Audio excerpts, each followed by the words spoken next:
Chers élèves, bonjour. Cette leçon est destinée aux élèves de la 4e année sciences techniques, programme génie électrique. On va poursuivre aujourd'hui le chapitre du moteur à 5 trans triphasé dans sa partie commande et protection des moteurs à 5 trans triphasés. Et aujourd'hui, on va s'intéresser au démarrage direct des moteurs à 5 trans triphasés dans les deux sens de rotation. Je commence par un rappel. Le rappel pour le démarrage du moteur à un seul sens de rotation. Il est donné par le circuit de puissance.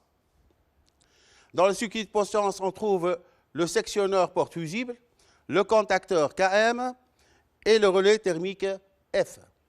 Le circuit de commande, il est donné par le contact auxiliaire du sectionneur porte fusible, le relais de contact de réarmement du relais thermique, un bouton poussoir S1 fermé au repos, c'est pour l'arrêt du moteur. Un bouton poussoir ouvert au repos pour la mise en marche du moteur. La bobine du contacteur KM et son contact de maintien 1 km.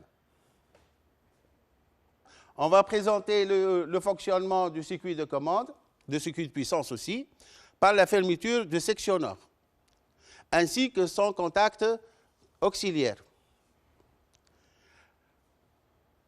Si j'appuie sur le bouton S2, bouton de mise en marche du moteur, je vois que le circuit sera fermé, alimentant ainsi la bobine du contacteur. La bobine, elle est excitée, elle va fermer ses contacts de maintien et les trois contacts principaux. Le courant passe dans le circuit de puissance, il va alimenter le moteur et le moteur se met en fonctionnement. Maintenant, si je relâche le bouton de mise en marche S2, je vais couper le courant sur la bobine? Non, pas du tout, parce que le courant, il va passer à travers son contact de maintien. Et le moteur continue à fonctionner. Maintenant, pour arrêter le moteur, il suffit d'appuyer sur le bouton S1 bar pour ouvrir le circuit de commande, arrêtant ainsi l'excitation de la bobine. La bobine, elle va relâcher tous ses contacts, y compris le contact maintien et les trois contacts principaux, mettant ainsi le moteur en arrêt. Tout ça, c'est un rappel pour le démarrage direct à un seul sens de rotation, ce que vous avez déjà vu dans l'autre séance. Je passe maintenant au démarrage direct à deux sens de rotation. Prenons la mise en situation. Je vais prendre un système, le treuil de levage de charges lourdes. Ce treuil permet de lever et de descendre des charges lourdes.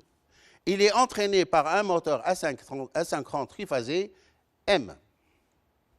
Donc le treuil, il est entraîné par ce moteur pour lever le crochet et descendre le crochet. Pour ça, le moteur, il est nécessaire de tourner dans les deux sens de rotation. Donc, d'où la nécessité d'inverser le sens de rotation du moteur. On rappelle que pour inverser le sens de rotation du moteur à deux sens de rotation, il suffit de permuter deux phases. Soit la phase 1 avec la phase 2, la phase 2 avec la phase 3, ou bien la phase 3 avec la phase 1. Et avant de démarrer le moteur, on doit coupler le moteur, que ce soit manuel, que ce soit par un autre type de démarrage. Si je prends la plaque à bornes de notre moteur et je l'alimente par L1, L2, L3, il va tourner dans un premier sens.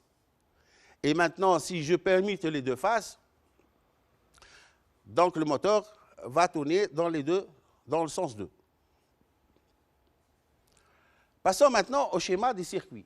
Certainement le circuit de puissance et le circuit de commande.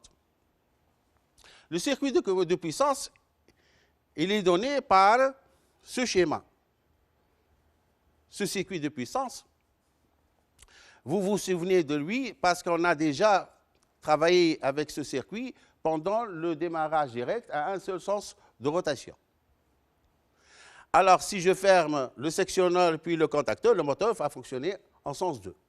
Maintenant, pour inverser le sens de rotation du moteur, il suffit d'inverser deux phases. L'inversion de deux phases, ça ne peut pas être manuel, mais elle va être... Donc, on va essayer, on va par nécessité utiliser un deuxième contacteur, désigné par KM2.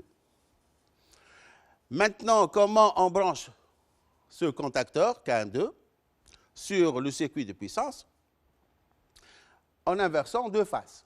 Donc, il suffit de choisir une phase identique et inverser les deux autres phases. Alors, on va schématiser le circuit de puissance. On va essayer de brancher le deuxième contacteur, KM2, sur le circuit de puissance. Alors, pour ça, il faut choisir tout d'abord une phase identique pour les deux contacteurs. Je vais choisir, par exemple, la première phase. D'accord? Alors, la première phase, c'est celle-là. Et l'autre, elle est là. Par la suite, je vais inverser la phase 2 avec la phase 3. Je commence par la phase 2. Et ici, il va passer à la phase 3. La phase 3 avec la phase 2. Là, il y a un petit problème.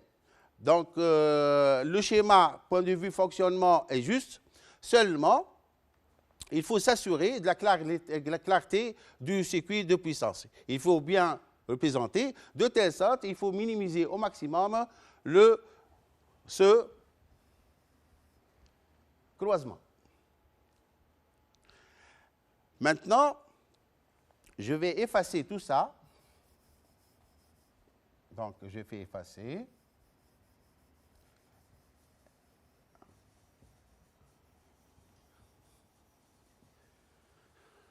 Et je vais représenter de nouveau le schéma,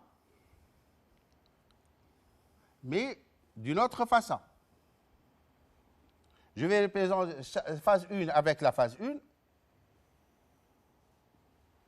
la phase 2 avec la phase 3, la phase 3 avec la phase 2. Encore, il y a un problème de croisement de part et d'autre. Donc, il faut s'assurer de la clarté du schéma. Mais encore, il y a un autre problème. C'est que pendant le fonctionnement du moteur en sens 1, vous avez le moteur, il est protégé par le relais thermique. Tandis que pendant le deuxième sens, le moteur n'est pas protégé puisque j'ai passé les sorties du deuxième contacteur à la sortie du relais thermique. Donc là, le moteur il est protégé seulement pendant le sens 1 et non pas le sens 2. Donc, il fallait faire attention pendant cette représentation. Alors, je reprends mon schéma, le circuit de puissance, et on va continuer soigneusement, sans faire la démonstration, sans faire le croisement. Alors, j'appuie sur ça. Alors, la phase 1 avec la phase 1, la phase 2 avec la phase 3 et la phase 3 avec la phase 2. Comme ça, j'ai terminé la représentation du circuit de puissance. Passons maintenant au circuit de commande. Le circuit de commande, il est donné par cette partie. Vous vous souvenez de cette partie? C'est celle de la commande du moteur au démarrage direct pendant un seul sens de rotation. Dans cette partie, il y a le bouton arrêt, le contact de réarmement, le contact auxiliaire du sectionneur porte fusible et la partie commande du premier contacteur KM1. Donc celle-là, c'est d'autre que la commande du moteur en sens 1. Pour commander le moteur en sens 2, on doit ajouter en parallèle un schéma qui commande le deuxième contacteur KM2. Il est donné par sa bobine, le contact maintien et le bouton poussoir S3 pour le deuxième sens de rotation. Dans ce schéma, on trouve une boîte à boutons poussoirs, à 3 boutons poussoirs, S1 pour l'arrêt puisqu'il est fermé au repos, S2 et S3. Faisons maintenant faire fonctionner le moteur. Si j'appuie sur le sectionneur porte-fusible, je ferme ce circuit et j'appuie sur S2. La bobine KM1 sera excitée, fermant ainsi les 3 contacts principaux et le moteur fonctionne en sens 1. Pendant qu'il fonctionne en sens 1, j'appuie sur S3. Est-ce que la bobine KM2 fonctionne? Oui, bien sûr. Fermant ainsi les 3 contacts principaux du deuxième contacteur. Voyons maintenant si je ferme le circuit de puissance, les 3 contacts puissance du premier contacteur et le circuit de puissance du deuxième contacteur. Voyons qu'est-ce qui se passe. La première phase, elle est identique. C'est bon, il n'y a pas de problème. La deuxième phase, elle est liée, puisqu'elle est fermée, à la troisième phase. Elle est là. Donc, qu'est-ce qu'on va avoir là? On va avoir un court-circuit franc entre les 2 phases 2 et 3. On doit protéger notre installation et notre moteur contre ce court-circuit. Comment se faire? Donc, on ne doit pas faire fonctionner les 2 contacteurs en même temps. Pour ça, je passe. Pour ça, qu'est-ce qu'il faut faire? On va insérer avec la première bobine et la deuxième bobine un contact qui est fermé. Ce contact, il est commandé par la bobine KM1. Autrement dit, si la bobine KM1 sera excitée, elle ferme son contact de maintien et ouvre ce contact qui est ouvert, empêchant ainsi la commande de la bobine ou bien l'alimentation de la deuxième bobine. Et vice-versa. Autrement dit, j'ajoute un contact commandé par KM2. Pendant que, lorsque KM2 sera excité, elle ouvre ce contact et ferme son contact de maintien. Comme ça, je peux empêcher, de part et d'autre, le fonctionnement simultané des 2 contacteurs en même temps. Les 2 contacts, on l'appelle verrouillage électrique. Il s'appelle verrouillage électrique. Encore, je peux trouver un verrouillage, ce qu'on appelle verrouillage mécanique. Je le représente par ce trait interrompu avec ce petit triangle entre les 2 contacteurs. Ce verrouillage mécanique, ce n'est d'autre que un ensemble qui est constitué par 2 contacteurs. Et je vous le montre là, réellement, ces 2 contacteurs. Ces 2 contacteurs sont liés mécaniquement. Et vous voyez là, il y a un mécanisme. Lorsque j'actionne un des 2 contacteurs, l'autre contacteur ne peut pas être actionné. Et vice-versa. Si cet contacteur est actionné, elle empêche le fonctionnement de l'autre contacteur. Cet verrouillage, il s'appelle verrouillage mécanique. On peut l'observer en bas aussi. Si j'actionne celui-là, il empêche le fonctionnement de l'autre. Et si j'actionne celui-là, il empêche le fonctionnement de l'autre. Alors, c'est un ensemble qui est constitué par 2 contacteurs.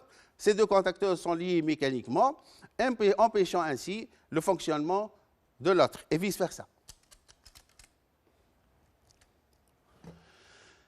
Il y a un petit problème aussi. On sait très bien qu'un contacteur, il est constitué essentiellement de 3 contacts principaux et un seul contact auxiliaire. Seulement, on peut voir là que cette bobine, il commande un contact auxiliaire et 3 contacts principaux. Encore, il commande un 4e contact qui est fermé au repos, c'est le contact de verrouillage. Alors, on sait très bien que le contacteur, il possède seulement 4 contacts. Donc, comment se faire? On va ajouter ce qu'on appelle un bloc de contact auxiliaire. C'est ce contact-là. Je vous montre ce contact. C'est un bloc de contact auxiliaire. Ce contact auxiliaire, il peut être accroché directement sur le contacteur de cette façon-là. Vous pouvez entendre l'accrochement d'air. Voilà. Comme ça, si la bobine sera excitée, elle crée un champ magnétique capable de fermer tous ces contacts, y compris les contacts de ce bloc auxiliaire. Donc, je peux le décrocher ou bien je peux l'accrocher selon notre besoin. Voilà. Très bien. Alors, passons maintenant au contact auxiliaire et verrouillage mécanique. Je vous donne par ce tableau le schéma, la vue apparente du bloc de contacteurs auxiliaires. À l'intérieur, il existe 4 contacts. Ces 4 contacts, dont 2 ouverts et 2 fermés. Les 2 contacts ouverts, je peux l'exploiter comme contact de maintien. Et les 2 contacts auxiliaires, qui sont fermés au repos, je peux exploiter l'un des 2 comme verrouillage électrique. Le verrouillage mécanique, il est donné par un bloc qui est constitué de 2 contacteurs liés mécaniquement, de telle sorte le fonctionnement de KM1 empêche mécaniquement le fonctionnement de KM2 et vice-versa. Le symbole du verrouillage mécanique, il est donné par ce schéma. Son rôle, c'est quoi? C'est d'empêcher le fonctionnement simultané des 2 contacteurs KM1 et KM2.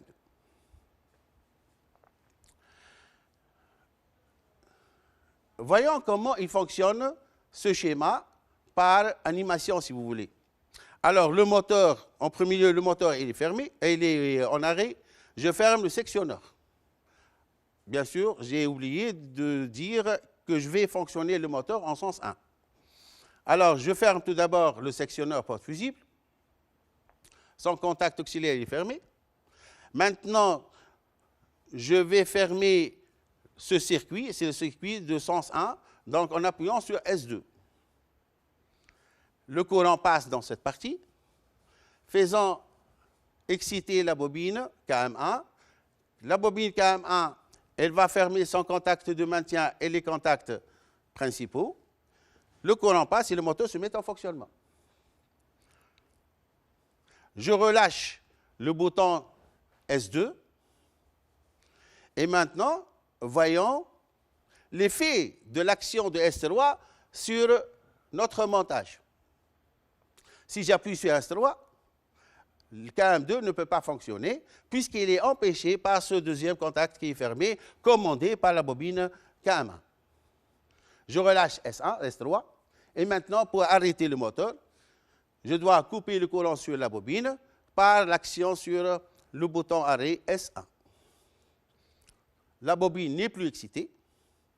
Elle va relâcher tous ses contacts et le moteur se met en arrêt. Maintenant, reprenons cet essai en sens 2. Vous savez qu'en sens 2, je dois inverser 2 phases. J'ai choisi d'inverser les phases 2 avec phase droite. Je vous rappelle que la phase 1, elle est identique. La phase 2 devient phase 3, reliée à la phase 3, et phase 3 reliée à la phase 2. Maintenant, j'appuie sur S3. Le circuit de commande de la bobine KM2 il est fermé. Donc la bobine elle va fermer ses contacts, KM2, et fermer les 3 contacts. Le courant dans le circuit de puissance il va passer à travers le contacteur KM2. Vous le voyez là. Et le moteur se met en fonctionnement dans le sens contraire, dans le deuxième sens. Maintenant, si j'appuie sur S2, je relâche S3 et j'appuie sur S2, l'action sur S2 n'a aucun effet puisque le circuit est ouvert par le contact de verrouillage commandé par KM2. Si j'appuie sur le bouton arrêt, je coupe le courant sur la bobine KM2 et le moteur se met en arrêt. Je répète cette séquence vidéo, cette séquence d'animation. En sens 1, je ferme S2, la bobine KM1, l'action sur S3, n'a aucun effet. le moteur se met en fonctionnement dans le sens 1. Maintenant, si j'appuie sur S1, le moteur s'arrête. Voilà. Maintenant, si j'appuie sur S3 en sens 2, j'appuie sur S3. Oui. Troisième phase avec la deuxième phase. Et maintenant, j'appuie sur S3. Si j'appuie S3, KM2 va fonctionner, fermant ainsi le contact, trois contacts principaux du deuxième contacteur et le moteur se met en fonctionnement en sens 2.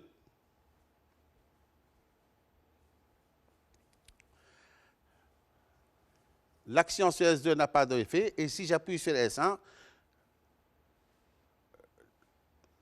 la bobine n'est plus excitée, elle va relâcher ses contacts et le moteur se met en arrêt. Bien. Tout ce qu'on a déjà vu, c'est un contact, et c'est une animation théorique, ou bien explication théorique. On va passer maintenant, pour s'approcher au réel, on va simuler par logiciel notre schéma de simulation. Alors notre schéma, il est constitué par un sectionneur, deux contacteurs, un relais thermique, un bouton contact de réarmement, bouton arrêt, deux boutons marche sens 1, sens 2, deux contacts d'automaintien, deux contacts pour le verrouillage et deux bobines. Alors, on va passer à la simulation par logiciel.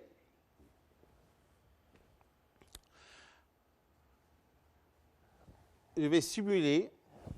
Tout d'abord, je commence par le schéma de puissance et circuit de commande, circuit de puissance, circuit de commande, et le réseau. Le circuit de puissance, il est constitué par un sectionneur porte fusible, deux contacteurs CAM1, CAM2 pour les deux sens, sens 1, sens 2, un relais thermique et le moteur. Passons au circuit de commande, il est donné par le contact auxiliaire du sectionneur porte fusible, le contact de réarmement F1 pour le relais thermique, S3, S1, S2 constitue la boîte à trois boutons, marche, arrêt, marche sens 1, marche sens 2 et l'arrêt. Deux contacteurs commandant chacun un contact qui est fermé et un contact qui est ouvert. Et vice-versa. Alors, je commence par la simulation. Si j'appuie au premier lieu le moteur est en arrêt, j'appuie sur le sectionneur porte fusible. Et puis, j'appuie sur S1. Le moteur se met en fonctionnement en sens 1. Si j'appuie sur S2, elle n'a pas d'effet. Voilà. Maintenant, pour encore, si j'appuie sur S2, elle n'a pas d'effet parce que le contact, il est ouvert, commandé par KM1.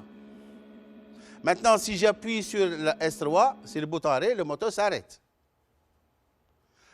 Je recommence le fonctionnement pour le deuxième sens en appuyant sur le bouton S2. Le moteur fonctionne en deuxième sens. Et là, puisqu'on est dans une simulation, on ne peut pas voir de près le sens de rotation du moteur. C'est par simulation, on a changé le sens du bruit du moteur, indiquant que le sens a été changé. Bien, si j'appuie maintenant sur S1, il n'a pas d'effet puisque le contact de verrouillage commandé par KM2 est ouvert.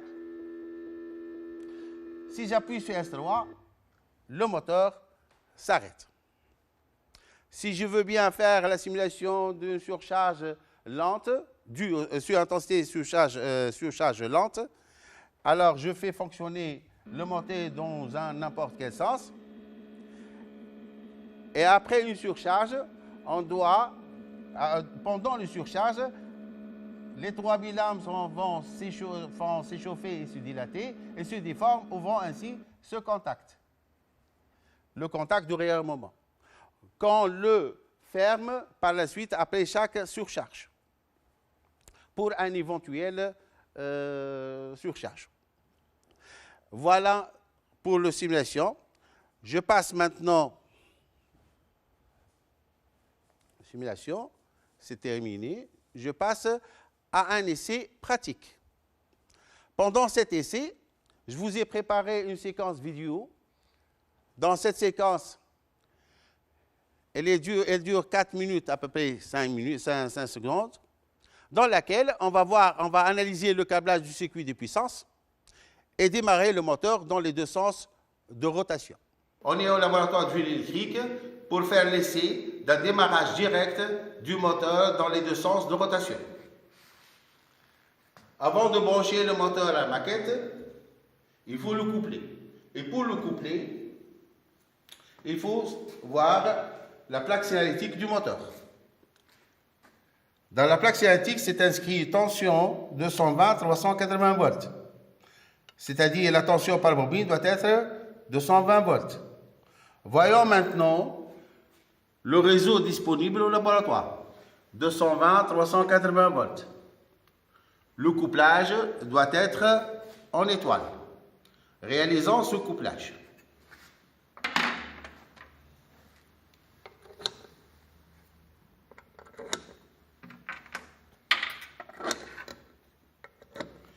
Et branchons le moteur à la maquette.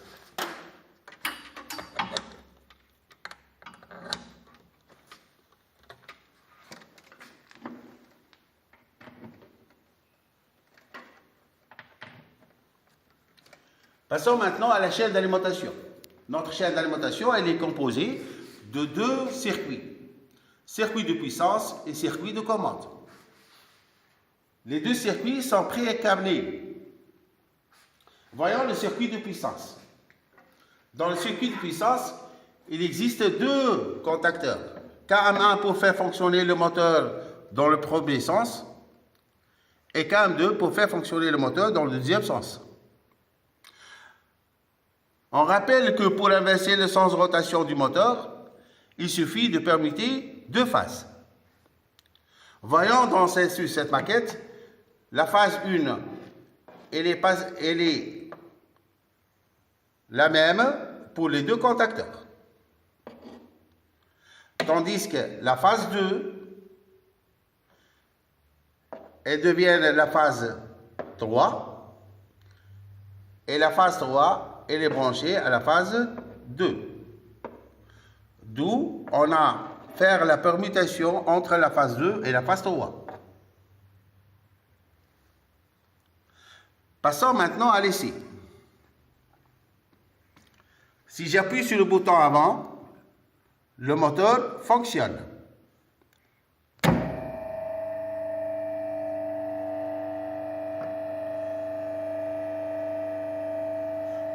Si j'appuie sur l'arrêt, le moteur s'arrête. Voyons maintenant le fonctionnement des deux contacteurs.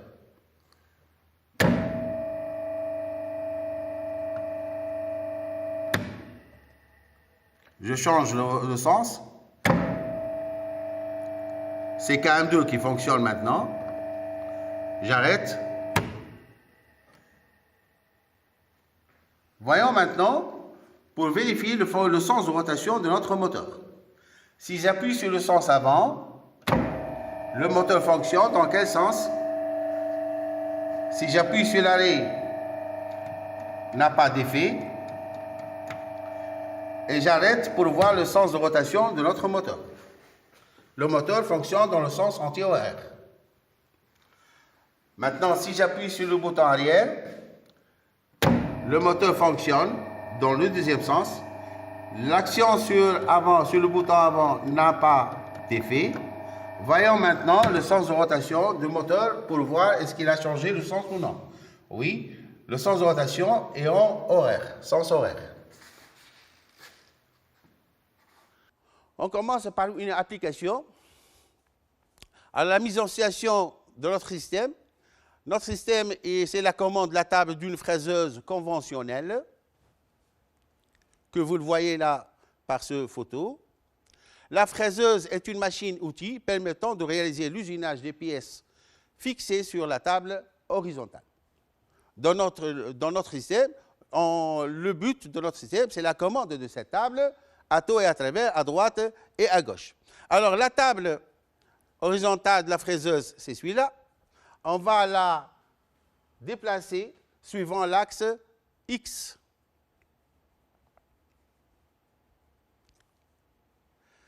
On trouve aussi un contact fin de course qui s'appelle SD au milieu de la table un autre contact de fin de course SG.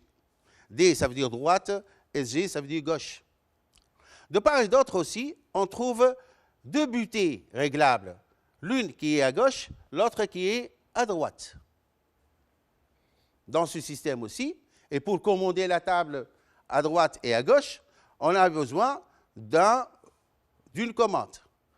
Donc, les boutons de commande de la table, et les données dans ce pupitre de commande de la machine. Toujours dans la mise en situation, les deux contacts de fin de course RG et SD sont placés au milieu de la table. Ils sont là. Et deux butées réglables situées aux extrémités de la table. De telle sorte, si la table se déplace à droite, ce buté il va actionner le contact qui est D, SD, à droite. Et vice-versa, c'est le déplacement de la table à gauche fait actionner le contact SG. Voyons maintenant le contact de fin de course dans ces deux positions relâchées et actionnées. La vue apparente de ce contact de fin de course et les données. Le schéma interne de ce contact, à l'intérieur, on trouve deux contacts, 13, 14, 21, 22. Ces deux contacts, on constate que le contact 13, 14, c'est un contact qui est ouvert, et 21, 22, c'est un contact qui est fermé. Ça, c'est pendant la position qui est relâchée. Et je vous montre là le symbole d'un contact de fin de course. Donc, dans le contact fin de course, il y a deux contacts, l'un qui est ouvert, l'autre qui est fermé.